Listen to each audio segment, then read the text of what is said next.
Bonjour tout le monde, c'est Gameki. Aujourd'hui, on se retrouve pour un nouveau tour du Cinoche. Et aujourd'hui, je vais parler d'un film qui était quand même un film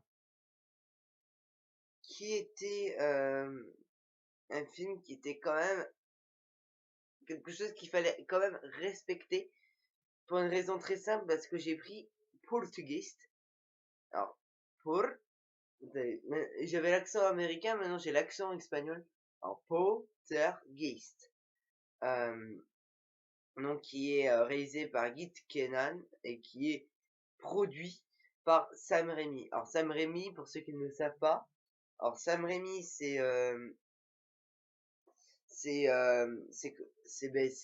Evil Dead, que ça soit les premiers Evil Dead.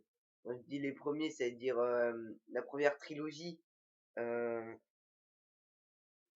et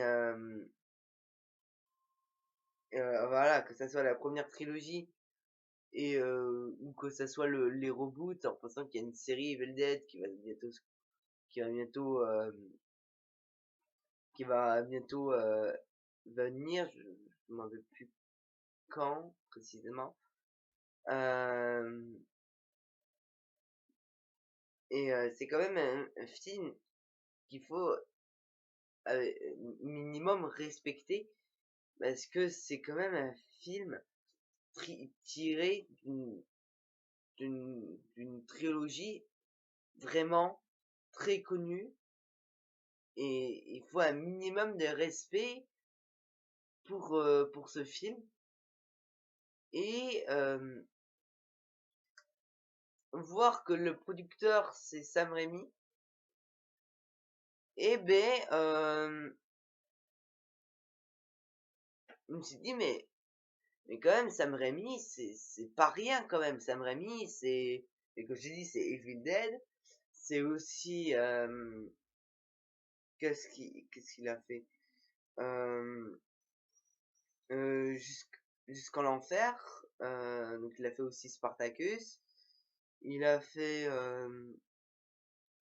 qu'est-ce qu'il a fait encore, Darkman, je sais pas ce que c'est. Mort sur le grill, ça doit être bien flippant. Euh, Mort au vif. Bref, il y a plein de films d'horreur qu'il a fait. Bon, ah non, il y a 4 Evil Dead.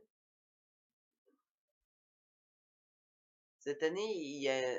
Non, l'année dernière, il y a eu un Evil Dead, là, je vois. Bon, il y a aussi une série bientôt Evil Dead. Euh, Mais oui, bon. Il a fait aussi le monde fantastique d'Oz et la trilogie Spider-Man. Oui. Mais ils étaient bien. Hein, ils étaient vraiment très bien. Et par exemple, dans le monde d'Oz, j'avais bien aimé, ils ont fait la même chose que le premier film de, du, ma- euh, du magicien d'Oz. Donc le monde, je crois que c'est le magicien d'Oz, où au début ça fait noir et blanc, puis après, dès qu'elle arrive dans le monde d'Oz, et ben ça devient en couleur, etc. J'ai bien aimé ce respect qu'il y a eu à propos du monde d'Oz, mais on n'est pas là pour parler de ça, on est là pour parler de Poltergeist. Alors, avant de dire quoi que ce soit, je n'ai pas regardé les premiers films Poltergeist. Je vous l'avoue, je ne l'ai pas regardé. Est-ce qu'un jour je le regarderai? Peut-être. Peut-être qu'un jour je le regarderai. Euh, mais en mais en tout cas,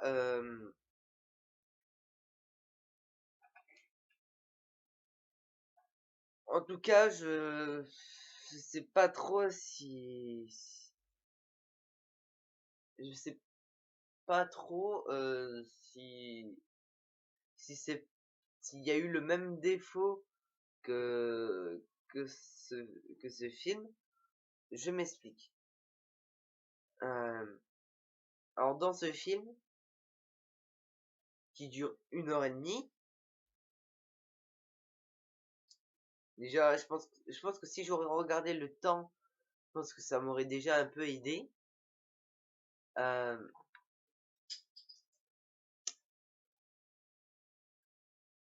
euh, Déçu. Le seul mot que je peux te dire, c'est que je suis déçu. Déçu pourquoi? Déçu pour l'explication des phénomènes. Pour moi, ça va trop rapide. C'est trop rapide. C'est les phénomènes déjà dès qu'ils sont emménagés, il y a déjà des phénomènes. Je crois que c'est en 2-3 nuits, ils se rendent compte que cette maison n'est pas si normale que ça et qu'il y a des phénomènes bizarres. Non, non, je pense qu'ils auraient pu mieux expliquer ça. Avec la fille, dès l'emménagement, déjà, elle parle au placard. Alors, déjà, le truc du bâton, oui, je pense que ça aurait été déjà bien depuis le début d'avoir montré le bâton, ça c'était bien. Alors, pour ceux qui n'ont pas vu cette scène, à un moment, elle plante un bâton dans le sol et le bâton ressort. Elle rappuie et le bâton ressort. Et j'avais bien aimé cette scène, ça. C'est une scène pour moi qui début du phénomène. Et le but, en fait, dans un film d'horreur, surtout dans ce genre de film, du genre d'âme, de maison hantée, etc., ou de poltergeist, c'est de trouver une explication rationnelle à quelque chose qui est irrationnel. Déjà, cette étape, est-ce qu'on peut dire qu'elle a été faite?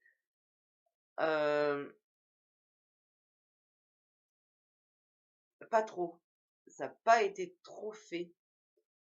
Dans tous les films d'horreur, ça c'est juste un truc qu'il faut respecter. Dans tous les films d'horreur, il faut qu'on croit que c'est normal, déjà. Puis on a des phénomènes, mais des petits phénomènes. Genre, c'est pas un truc vraiment important. C'est un peu bizarre, mais on peut trouver quelque chose de rationnel dans ça. Quand je dis rationnel, pour ceux qui ne comprennent pas, c'est quelque chose de possible. Quelque chose qui est logique. Donc trouver quelque chose de rationnel à quelque chose qui est irrationnel, ça c'est la première étape. Puis après, se rendre compte que tout ça est irrationnel et que c'est fantôme, etc. Cette étape pour moi a été mal faite. C'est mon avis personnel. En fait, ils auraient dû laisser le temps de poser la base de l'histoire, c'est-à-dire cette maison est hantée, elle a été faite. Encore le truc du cimetière, oui, ça a été un peu balancé comme ça, bam, on y va, on s'en fout. Euh, Pourquoi? Pourquoi le balancer comme ça? Je comprends pas. Et pourquoi l'avoir mis comme ça d'un coup et sans vraiment le réfléchir? Et dire ah le cimetière il a été fait sur un truc, un ancien, la maison a été fait sur un ancien cimetière indien sacré. Déjà, oh oui, on en rajoute un peu, hein, déjà. Et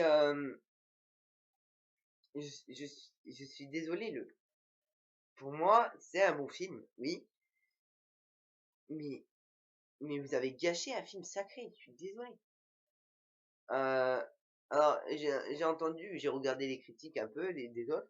J'ai entendu que donc le cimetière indien n'était pas un cimetière indien, enfin en tout cas il n'était pas précisé. Alors rajouter l'indien ne me dérange pas. Après, on m'a dit qu'il avait un côté humoristique. Je suis désolé. Les films d'horreur a toujours un tout petit côté humoristique. Enfin, pas tout le temps, mais c'est un peu associé. Les films d'horreur sont avec le côté humoristique. Donc oui, ce film n'est pas humoristique. Mais, en fait, c'est pas ce qui me manque, je trouve. C'est pas ce qui manque. Ce qui manque, pour moi, c'est que la base a été balancée d'un coup.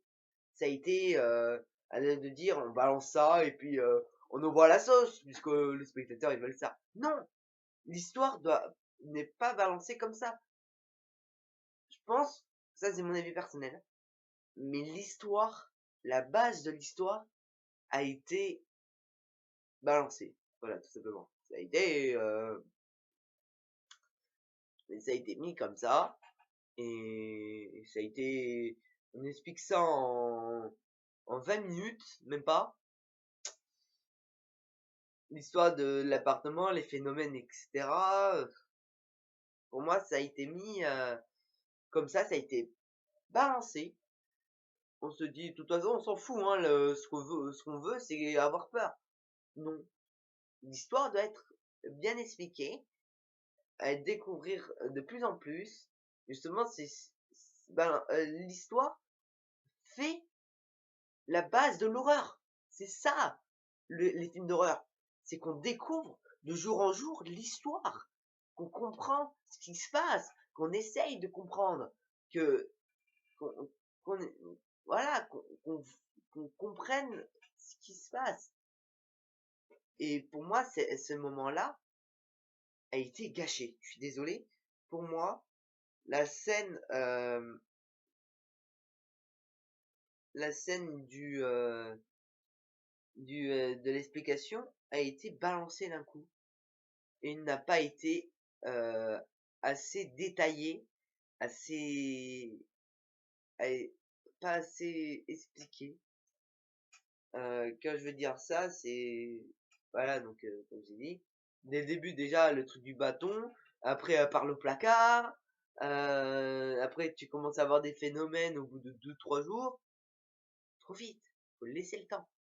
Laisser le temps aux enfants qui découvrent que cette fille, au début oui, elle disait mais c'est pas normal, peut-être qu'elle parle à son ami imaginaire. Même ça a été expliqué à l'arrache. Ça n'a pas été posé. C'est juste les parents qui l'ont dit à un moment comme ça. Euh, mais ils auraient pu dire du genre, mais tu parles à qui? À ton ami imaginaire? Et elle dit non, non, ça s'appelle nanana. Ils auraient pu mieux le placer et mieux expliquer. Il manque d'explication. Manque de temps, manque d'explication.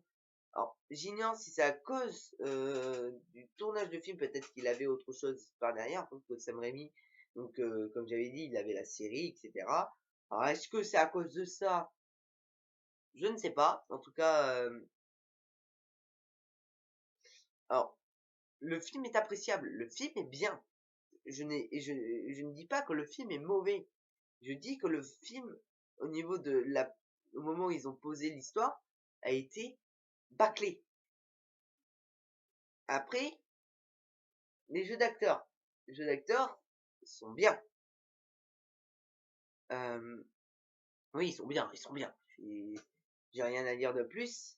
Les acteurs, ils ont pour les gamins, ils ont un peu, des fois, quand j'ai vu le gamin, j'avais vraiment l'impression qu'il savait ce qu'il allait arriver. J'avais cette impression. Et, alors que pourtant, il ne savait absolument pas. On avait vraiment l'impression qu'il savait ce qui allait arriver par la suite. Et c'est ce qui m'a un peu titillé, on va dire. Voilà. Après, à propos des acteurs. Alors, physiquement, certains personnages ressemblent au, la première trilogie. Alors, par exemple,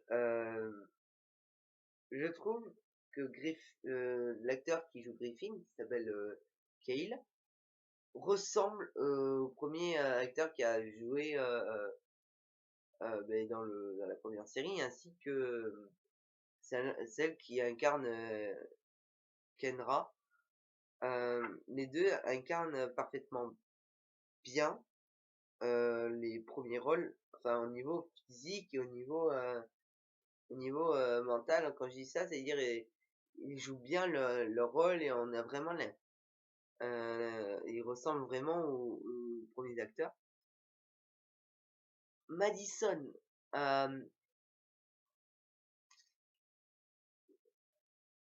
la base du film, ce qui a rendu connu, je pense, le film, à propos du truc, c'est la fille. Madison est le personnage le plus important dans ce film, puisque c'est elle qui est en contact avec ses esprits. Et dans le premier film, elle avait des cheveux longs et elle était blonde. Elle était blonde. Et ça m'a un peu déçu. Pas qu'elle soit pas qu'elle soit brune, mais je m'attendais qu'elle soit, qu'on lui donne au moins une perruque, je sais pas, mais bon, c'est pas grave, c'est pas grave, c'est pas la couleur des cheveux qui compte, mais et ni la taille des cheveux d'ailleurs. Hein, quand je dis ça, je parle de Graphine aussi. Euh, alors je n'ai pas vu le premier film, comme j'ai dit, donc je ne peux pas juger au niveau comment ils ont joué, est-ce que ça ressemble au autre acteur, je ne sais pas. À propos d'Eric, alors Eric, euh, incarné par Sam Roswell, euh, m'a bien plu. Il m'a plu comment il est. On retrouve bien le père, il montre que les enfants ont beaucoup trop d'imagination et qu'il faut qu'il arrête d'angoisser autant et c'est ça qui m'a plu dans ce personnage. Le côté, euh, le côté il creve, le côté qui montre que c'est ridicule et que il faut ils arrêtent de penser qu'il y a des esprits, jusqu'à l'enlèvement bien sûr jusqu'à les phénomènes qu'il y a eu durant le repas, enfin quand eux ils sont allés au repas, qu'ils ont été gardés par Kenra. Alors aussi un autre point que je n'ai pas aimé dans ce film, c'est trop prévisible, c'est beaucoup trop prévisible. Je m'attendais à tout depuis le début. Dès qu'ils sont repartis au repas, je fais c'est bon, les premiers phénomènes sera là. Quand il y a eu le truc de l'émission à la télé, je savais qu'il allait venir le Carrigan. Euh, encore, encore les trucs de phénomènes paranormaux. Quand ils sont allés aux espèces de bureaux de phénomènes paranormaux, là je m'attendais pas. Mais par exemple, comment il s'appelle euh, je pense que il s'appelle Nicolas Brown, d'après ce que je vois. Euh, ce mec est con. Ce personnage est con. Et tout ce qui se passe avec lui est trop prévisible. C'est prévisible. Tout est prévisible. Quand j'ai prévisible, c'est-à-dire on comprend avant que ça se passe. On comprend ce qui va se passer. On sait qui va se passer. Et un autre truc, le clown. Alors oui, il est dans le premier, ça je le sais. Je l'ai vu. J'ai vu des extraits, etc. J'ai vu qu'il y avait une histoire de clown dans le premier. Et j'ai vu qu'il y avait un esprit qui contrôlait ce clown. Alors déjà, on s'en fout. Voilà. Littéralement, on s'en bat les steaks.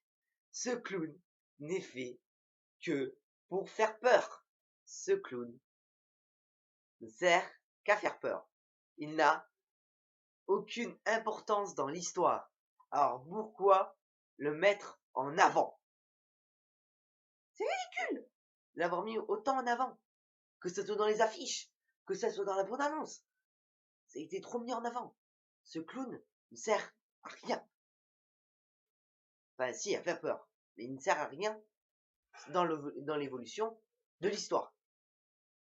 Et de mettre que l'ancien, je pense que je sais, en fait, on sait pas si c'est l'ancien propriétaire. Non, c'est rien. On sait pas d'où sort ces clowns. Parce que l'enfant, dans le grenier, il trouve entend un bruit, il ouvre une malle, il trouve une boule, il tire sur la boule, et il se rend compte que il y a plusieurs clowns, d'où le clown, euh, qu'on voit là. Alors, pourquoi ce clown? On ne sait pas. Mais voilà mon avis. Ce clown n'a aucune utilité. Ce clown ne sert à absolument rien. Il n'est là que pour faire peur et ne sert à rien dans l'évolution de l'histoire. Alors de l'avoir mis en avant, c'est justement c'est ce qui me déçoit. Il ne sert qu'à faire peur et ce clown n'a rien à voir dans l'évolution de l'histoire. Donc, ça je vous promets, j'ai déjà entendu des gens qui disent ouais c'est un film d'horreur avec un clown, euh, mais le clown n'est pas ce qui est dans l'histoire, il n'a aucun lien avec l'histoire. Donc, faire croire aux spectateurs que le clown joue avec l'histoire, moi je savais, j'ai déjà vu des extraits du premier film, je connais Poltergeist avant qu'ils annoncent qu'ils font un reboot, je connais Poltergeist, je sais, j'ai beaucoup de connaissances au niveau des films, que ce soit un film d'horreur, que ce soit un film d'action, un film fantastique, un film de science-fiction. J'ai des connaissances. Et par exemple, je connaissais par exemple Terminator avant qu'ils disent qu'ils vont faire un Terminator Genesis. Je connaissais Terminator comme je connaissais Poltergeist. C'est des choses que tout, que beaucoup de gens doivent connaître. Tout le monde doit savoir que Poltergeist est un reboot. Et, et personnellement, comme j'ai dit, je n'ai pas vu le premier film, donc je ne sais pas qu'est-ce qui vaut ce premier film. Après, donc, il y a donc Carrigan, qui est donc quelqu'un qui, on croit en fait que c'est un mec qui fait ça rien que pour la télé. Ouais, ouais. En fait, on peut croire que ce mec est là seulement pour dire ouais, c'est faux en fait, on est là rien que pour le truc. Alors que si, c'est vrai, tous les lieux dans l'histoire où il est allé sont tentés, sauf une, mais bon, je vais pas préciser pour ceux qui veulent aller le voir. Euh, euh, Après, donc il y a eu, donc comme ils ont vu les phénomènes, il y a Griffin qui s'est fait carrément, où les âmes ont carrément contrôlé l'arbre, donc ils ont fait une espèce de main d'arbre où ils ont carrément défoncé la porte, enfin défoncé la truc de glace pour l'attraper. Bref, il y a eu l'histoire aussi avec tout ce placard, avec l'espèce de porte dimensionnelle, etc. Après, il y a, oui, il y a un moment, désolé pour ceux qui ont pas vu un seul film, ne regardez pas cette vidéo s'il vous plaît. Ni les autres vidéos. Regardez seulement après le film. Oui, il y a une scène que beaucoup de personnes, bien sûr, ont redouté. Moi, personnellement, j'aurais réagi vraiment différemment. Alors d'autres ont dit, oui, sur cette scène est un peu ridicule. Donc c'est une scène justement où donc ce Nicolas doit accrocher un truc de thermomètre. Je savais qu'il va avoir une apparition ici. Il va dans le placard. Dans le placard, c'est la porte où il y a le truc de dimension. Ben, il y va aussi tout seul. Donc, vous savez déjà, comme je dit, c'est prévisible. Je savais qu'il va avoir une apparition. Donc, faut pas être le dernier teubé pour le savoir. Et donc, au début, il tape comme ça pour savoir où il faut aller. Alors, il voit que c'est creux, justement, pour qu'il puisse visser. Mais quand on l'entend taper, on entend que partout c'est creux. Alors c'est peut-être, vu que les sons sont retirés dans le premier film, enfin dans le film original, dans le film américain, vu que comme il y a la traduction, il coupe aussi le son, donc il faut reproduire les sons. Quand j'entends qu'il tape, on entend tout le temps que c'est creux. J'entends pas que qu'il y ait quelque chose derrière. Donc J'ignore si c'est un défaut des bruiteurs ou si c'est un défaut du film original. Je pense personnellement que c'est un défaut des bruiteurs. Mais, oui, c'est un peu accusé à tort. Mais il faut bien accuser quelqu'un. Euh, puis, euh, puis après, quand il l'a tapé, il fait une vis. Et là, il y a carrément la perceuse qui passe avec tout le fil. Moi, à ce moment-là, tu vois un trou, tu veux récupérer la perceuse, tu mets pas le bras dedans. Tu mets pas le bras dans le trou. Je suis désolé. Moi, personnellement, j'aurais pas mis le bras dans le trou. J'aurais cassé, carrément. J'aurais cassé le mur pour pouvoir récupérer la perceuse. J'aurais pas passé le bras. Et, certains ont dit il aurait hésité ou il aurait passé quelque chose pour pouvoir le récupérer. Oui, c'est aussi une possibilité. Mais, donc chacun a son avis. En fait, chacun a son avis. Pour moi, chacun a son avis. Euh, donc, euh, comme j'ai dit au début, ça a été mal expliqué. Donc, il disait avec les agents immobiliers, ouais, vu qu'il n'y a pas eu beaucoup de ventes dans ce lieu, en fait, il y avait que lui. Il y avait plusieurs maisons, mais il y avait que lui. Comme par hasard, euh, il y a le truc et les dernières personnes sont parties un peu précipitamment, comme par hasard. Il y a trop de par hasard et trop de, la base a été trop gâchée. Elle a été bâclée. C'est mon avis, hein. Je dis, chacun a son avis. Moi, je dis mon avis. Et, et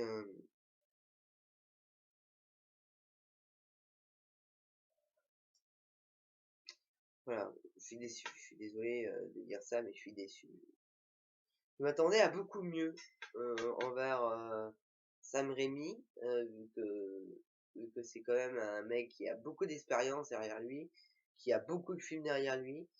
Euh, Même si c'est qu'un producteur, que c'est pas le réalisateur, c'est quand même quelqu'un qui est pour moi un acteur. Je veux pas dire que c'est un acteur comme je pourrais considérer, enfin je le considère pas comme par exemple comme Spielberg ou Michael Bay ou bien d'autres, mais c'est quand même un acteur qui a fait beaucoup de films fantastiques, science-fiction et d'horreur, surtout d'horreur. Donc voir ce résultat, ça me déçoit. Parce qu'il y a aussi un autre truc aussi, c'est la tension. On n'a pas cette tension. On, la tension de, enfin si on l'a pour certains trucs flippants, mais on n'a pas cette montée de paranormal et montrer que c'est pas normal et cette montée de peur de plus en plus ça arrive à, moi je dirais au début c'est un petit peur, tu sais, c'est petits frissons, petit rien du tout et puis d'un coup bam, ça t'envoie dans la gueule. Ça j'attendais ça moi et je l'ai pas eu. euh, je suis un peu déçu, je n'ai pas eu ce, ce, ce doucement et d'un coup on y va. On l'a eu, si on l'a eu une seule fois. Mais une seule fois, non. Euh, Comme j'ai dit, c'est trop prévisible. Je savais qu'il allait se passer un truc avec le clown qui va te sauter dans la gueule. Ça, je savais. Euh, euh, donc,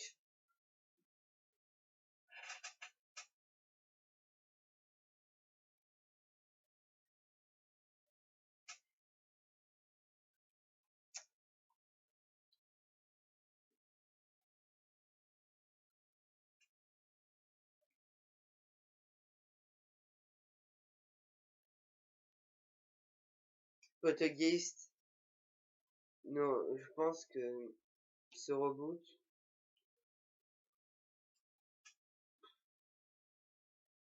dire qu'il aurait jamais dû exister est un peu un tort. Parce que ça fait découvrir un- une nouvelle façon une nouvelle version de ce film. Parce qu'on a pu avoir la technologie, justement, le côté technologique dans ce film est très important, justement pour ce film. Donc,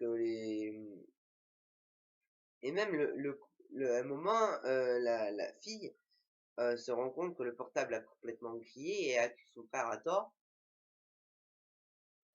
C'était une bâclée aussi. Désolé, mais on n'accuse pas à tort un truc en une scène. On, on a de la colère, et c'est en deux scènes, on l'a entendu en colère qu'on traite. Donc oui, elle peut être en colère, mais ça n'a pas été si développé que ça. Je dis, c'est mon avis. Hein. C'est mon avis. Donc, même on n'a pas eu cette scène où elle découvre justement que tous les appareils sont grillés, etc. Ça aurait pu mieux expliquer. Puis il y a une autre scène aussi, nous m'en spoil, euh, où elle utilise son téléphone comme GPS. C'est pas du genre, il y a une image pas nette, en bougeant on essaie d'avoir l'image nette. Non, là c'est l'inverse. Tu utilises ton téléphone pour comprendre d'où ça vient ça.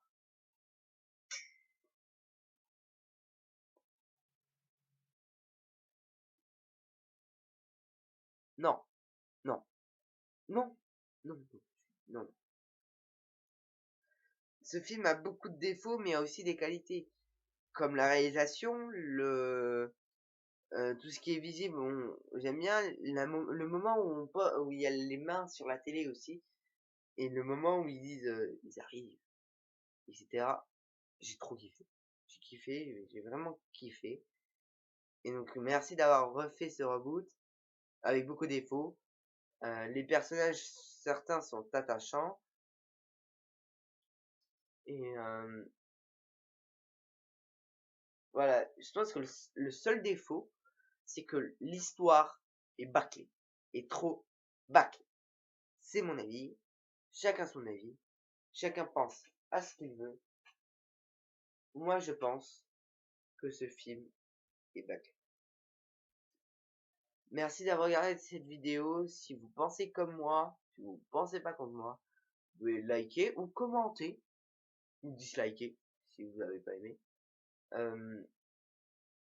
Je pense que ce film aurait eu du potentiel. Je pense que ce film pouvait avoir du potentiel, avoir une bonne histoire. Malheureusement, en 1 heure et demie, c'est un peu juste. 2 heures maximum. 2 heures, je pense que un film en 2 heures, mieux expliquer l'histoire, imposer les bases, etc. Là, oui. Là, moi, je pense que j'aurais apprécié. Là-bas, ça, on peut voir dans tous les films d'horreur. On a un déclenchement. On a toujours un truc qui déclenche la suite des phénomènes. On a eu ces déclenchements, et la suite des phénomènes a été bâclée. Dommage. Dommage. L'histoire a été l'histoire a été posée en, j'ai pas regardé le chrono, mais, alors oui, c'est vrai, on va pas passer 1 heure pour poser l'histoire. Mais s'il y aurait un film de 2 heures, une demi-heure pour vraiment poser l'histoire, pour mieux expliquer les scènes, montrer les scènes. Pas juste le dire oralement. Je pense que je pense que ça aurait été un bon film. Voilà. Un peu déçu. À vous d'avoir regardé cette vidéo. Vous pouvez cliquer sur le bouton abonne-toi pour vous abonner ou si c'est pas déjà fait, regardez mes autres vidéos. Sinon, vous pouvez vous abonner à ma chaîne bonus ou aller sur ma page Facebook, Twitter, Vine ou Instagram. Ou je sais pas quoi dire là, hein, mais je sais pas, bah, faites ce que vous voulez, hein.